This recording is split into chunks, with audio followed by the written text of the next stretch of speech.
The human body is magnificent. Oftentimes, the skin is overlooked, even though it's our largest organ. Today, I want to take a close look at this amazing structure. Let's take a peek, shall we? There are two main regions of the skin, the epidermis and the dermis. The dermis here is made up of dense irregular connective tissue. Its superior layer, the papillary layer, is made of areolar connective tissue. With all the space in the extracellular matrix, there is enough room for phagocytes to patrol for bacteria. It also contains these finger-like projections called papillae, which have nerve endings, touch receptors, capillary loops, and give the epidermis ridges, which help us grip. Inferior to the papillary layer is the reticular layer, made of dense connective tissue and adipose tissue, and collagen fibers. Essentially, the reticular layer is home to several crucial components like nerves, glands, and hair follicles. Speaking of glands, here's a sweat gland. If this section of the skin is found in the forehead, palms, or soles of the feet, then it's an eccrine gland in charge of secreting sweat to maintain homeostasis. If this is a section of the skin from the armpit or pubic regions, it's called an apocrine gland, and it secretes sweat in addition to fats and proteins, which empty out onto hair follicles.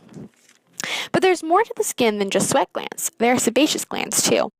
They are prominent on the face, neck, and upper chest, secreting sebum to soften and lubricate the hair and skin.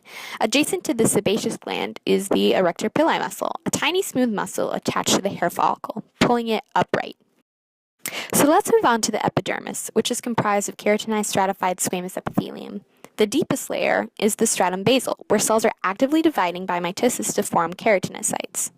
Next is the stratum spinosum, where cells get thicker and structures called demosomes form between cells, helping with shearing forces. Stratum granulosum is the mid layer of the epidermis, and where all the action really begins.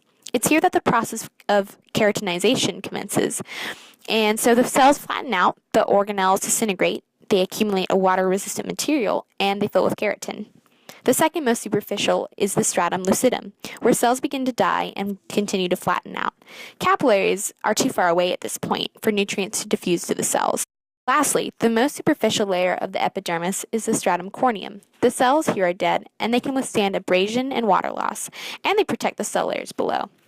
So when we're walking around each day, we're looking at dead cells. Our hair is dead, our skin is dead, our nails are dead. But aren't we an awesome force of life? Thanks for watching, and don't forget to take care of your skin.